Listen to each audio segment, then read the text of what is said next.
So, hello, thank you for coming. A small change is that we changed our name in the last week. We're not Craft anymore, we're Chili.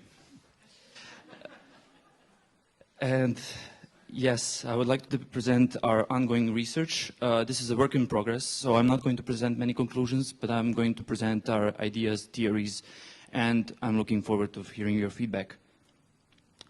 And the main idea is that we want to narrow the gap between the teacher and the student, which boils down to elementary question, are you listening? And it's really a question that the presenter is asking himself all the time. We're in strong favor of reflection in action. So the idea is that the experienced teacher would scan the room constantly, looking for the people who's missing it, who has to have his aid. The inexperienced teacher may not have this custom. So we're trying to build a system that will be a set of training wheels to building better teachers, to training better teachers, to help them to understand that they need to devote their attention to all of the listeners in the classroom. We are using two main sources of information for our system, and that's body motion and gaze estimation. And the main thing that I see between previous presentations and this research is, why aren't we doing something simpler? Why aren't we just distributing a device that's going to measure? And our main idea is to keep things minimal. We want to have minimum impact on the learning environment and on the learning process. We want to stick to the passive observation of the class, presenting the data to the teacher without obstructing the existing method of teaching. You can see it as a set of goggles that are going to show you something that you haven't seen before, but not going to intrude on your way of teaching. Our system consists of a set of cameras, typically 3 or 4. One is dedicated to observing the teacher's action in the slides. The rest of them are covering the classroom. What you're seeing there is a video, not a static picture, so that's how exciting classroom life is. We're taking several video streams, we are synchronizing the videos, we are annotating the videos with classroom events such as changes of slides and teacher actions. And we are also annotating where each person is sitting, their head positions and basically what we're doing is building a data set for analyzing our future video-based methods. In addition to this, we're also collecting data from the students. We are distributing in selected classrooms, we are distributing questionnaires with which we're interrupting the classroom at 4 different times, and we're asking the students to fill out the questionnaire on what's their attention level, what were their actions during the last period, how they see the teacher, how they see the environment. And even though these are interesting questions at themselves, we're using that mainly to complement the videos and to further improve the system, the camera-based system. We also developed a tool for visualization of the data, and what we are especially have a strong affinity to is to represent the data in a spatial and temporal dimensions. So here you see the demonstration. The size of the dot represents the attention level of the student. Here we're changing the dimension over time. We could add different attributes such as who is talking to another person. Those are binary attributes, yes, no. So we can see how the talking or different types such as here taking notes or reflecting on the lesson are correlated, and that's corrupted video. Are affecting, are perceived by the students. The main part of this is that we can easily quickly represent the status of the entire classroom. Keep in mind that this is a tool for exploring our features and finding out interesting things. This is not an end tool, this is a in-between tool that we're using to gather new ideas and that we're willing to share with others, teachers or researchers alike. This is going to be open source and already on Git. So our theoretical assumptions, the nice thing about classrooms, they're very well defined. You have the teacher who is the main source of information and who is distributing the knowledge to the audience. And that's what perceived as the learning experience. what you don't see, what's not obvious when you have a group of 40 students or more, is there's an interaction between the students, borrowing of pen, taking notes, asking questions in between them, which is in itself a factor which is affecting the learning experience. So our assumptions are that even the teacher and the slides, we want to see them as the dominant material in the classroom. They're not the only one. And what we're interested in emphasizing with our system are the latent connections. And what we mean by this are the unintentional connections between students in which one student is affecting another's learning experience in one way or the other. We're especially interested in what we're calling distraction ripples, meaning that inability of one student to follow the lecture will cause him to be restless, which will translate to another person next to him, which spreads out. Basically, what we aim to see, to show that this is something that a teacher needs to be aware of. It doesn't have to be a good or a bad thing, but teacher needs to be to observe this and to react on this. The second thing, why we're sticking to motion, is that we are using motion patterns as the indicator of agreement.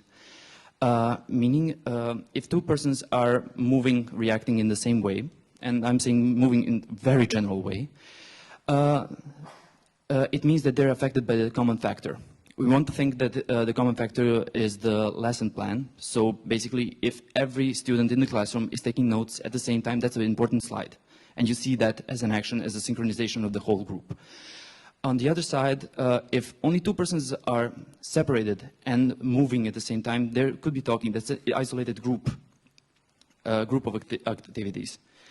And we want to find these patterns in the classroom to say, okay, a good classroom is reacting to the teacher, is reacting to the material.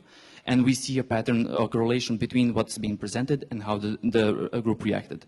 A bad classroom has no pattern, little or non-pattern, or the interventions of the teacher are ineffective.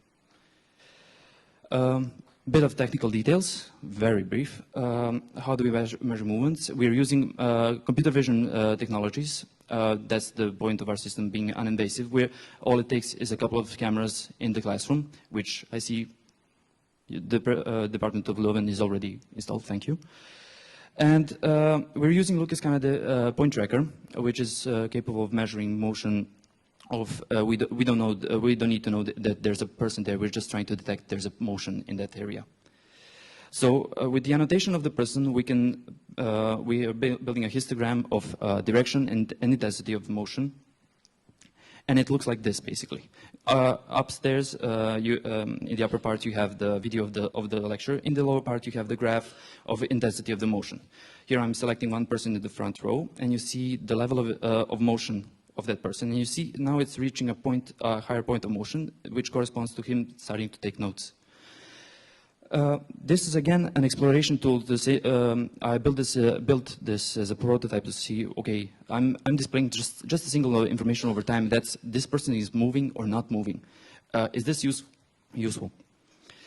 And in this tool, we can display one or several persons to see if there's a correlation between them, to see if we see an interesting part of the lesson, we can see how the mass reacted to that part. We can, if there's an interesting individual, we can eliminate everybody else and just rewind to that one point of time where something happened for that person. And here we see big motion corresponding to this person in the red square, starting to take notes, big body shift. I mentioned that I distributed 4 questionnaires during the time, and they're annotated in the lower part with a red dash over the diagram. Here I'm rewinding to the point where I asked them to fill out the questionnaire just to see the high motion activity of the classroom. And here they hear the bell, and everybody starts to take notes. So this is a simulated event of people reacting to a common stimulus to say, okay, this is the ground truth. This is something that we know that they're supposed to respond to. What's the problem with this? If we look at just 5 persons, we have jumbled data. And this is one of the main points of this approach and of our vision of the analysis of classroom. If you look at each individual point, at each individual person, you see the motion of internal rhythm, how he's used to taking notes. Also, you might have privacy invasion issues because you're recording a certain person and you don't want to grade somebody because he was chewing gum at 4 times during the entire semester. But if you're observing the classroom as a whole, you get to see a pattern, and this is just motion aggregation, mean and standard deviation of the motion, where the important point is not the simulated peaks that you clearly see, the hidden motion at 4 times during the class, but the degradation of motion as they're going down, as they're quieting down into listening to the lecture. Here we see that they're passive during these periods, and you can see that they're becoming more active in the later part. And this is the main reason why we want to observe the classroom as a whole. For our current plans, we need to get more data. We are doing more recordings, more questionnaires. We are doing several improvements to the pipeline. This is work which is 2 or 3 months old now. We're improving our measurements. We are building the head tracking and detection system, which is going to be the second part. We see the movement as the indirect indication of attention and the gaze as a direct conversation between the talker and the listener. I'm listening to you because I'm looking at you. So we want to see the correlation between the body motion, which what you're saying unintentionally, and what you're trying to say. And because the end goal is to have reflection in practice, we're going to start testing with the teachers, meaning that we're going to simulate the system to see how they're responding, whether this is going to change their way of teaching. It doesn't have to be better or worse at the immediate moment, but we want to see if their practices are going to be changed by the information. Somebody's falling asleep at this moment. You need to do something. Thank you.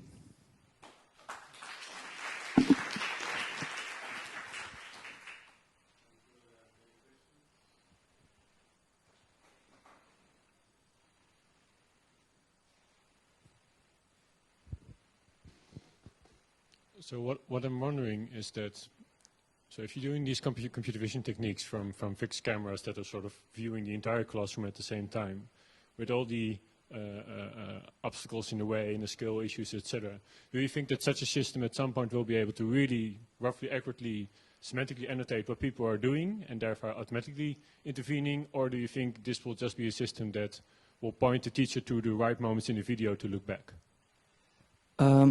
Maybe neither. I'm sorry, because the idea is there are already systems which are trying to precisely say you're taking notes at this point, you are sitting, you're falling asleep. We try not to infer that much meaning. We are really trying to stick to a very basic set of features, such as you're moving, you're not moving, and let the stay away at this point for higher level reasoning. On the other point, what was? I'm sorry. What was your second part? Yes, we're not trying. We're going to present because the teachers have experience. We have faith in them. We're going to give them the data, and they're going to reason on that. If we're forcing some kind of a way of behaving, you're supposed to ask a question now, you're supposed to interrupt now, that's going to see lousy generalization. So we don't know how each person, how each teacher is reacting, or how each set of students are reacting. We're not dealing with a specific age group or anything, so maybe kindergarten kids are restless all the time, while the students in the classroom, as you've seen, are just static. We're staying away from that. We're just going to say to the teacher, the left side of the classroom is restless. Okay, maybe you're just talking to the right side at this point. So that's enough information, but well-timed, it could redirect the attention. And that's all we want to do. Hi, I think it's a question, same kind of ideas there about what the interpretation, and it's a little early in your research, but one of the things I think is that when a teacher, does restlessness a good thing or a bad thing? So I noticed that people, the action was when they were taking notes, but a lot of people want people not to take notes, they want them to look. So I just wondered of your thoughts about which, how that's going to work with what the teacher thinks is the good thing to do. If you have one definition of activities being a good thing or a bad thing, then it doesn't match with what the teacher's goals may be. Thank you. Very good question, which I considered before. And it's really, I talked to the pedagogical staff at our lab, asking, okay, is motion a good thing or a bad thing? And the conclusion at this point from their side is we don't know. Because one perceive motion as being restless, trying to get away from the lecture. The other perceive motion as trying to jumpstart your intellectual, just switching yourself into listening mode. So there's an ambiguity just there. What I did see in other videos, not shown today, and what's definitely there is when the teacher is asking questions, when a teacher asked a question during one of the sessions, zero motion. Suddenly, because nobody actually knew what's the answer, everybody's stiff. Now, if nobody's listening, that's not going to happen. And that's a very clear indicator whether you're listening or not. Basically, if teacher is saying, and what have you concluded from this, and the motion is the same, your intervention has no effect, and that's enough of an indication for you. Without reasoning whether the motion increased or decreased, you know that what you did has no effect. Okay. First of all, I think that it's really cool. I like the research. I'm also from EPFL, by the way, but from different lab. And my question is that it seems that this whole method is quite computationally intensive, right? So what is the size of the classroom that is still feasible to do the identification of movement?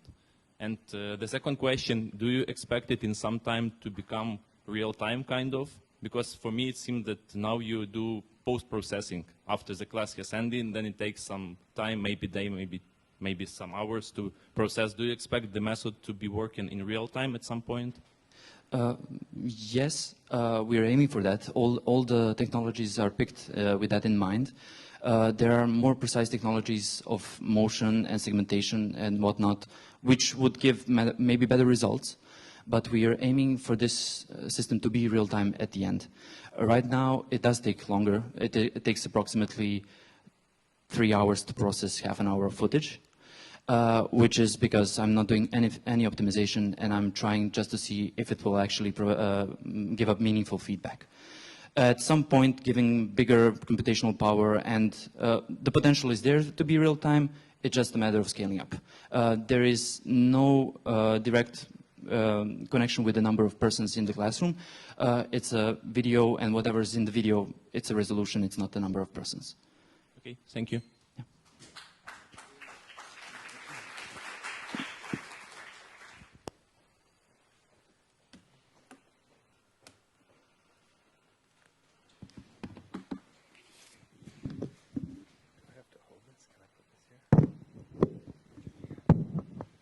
In the last presentation of this session is presented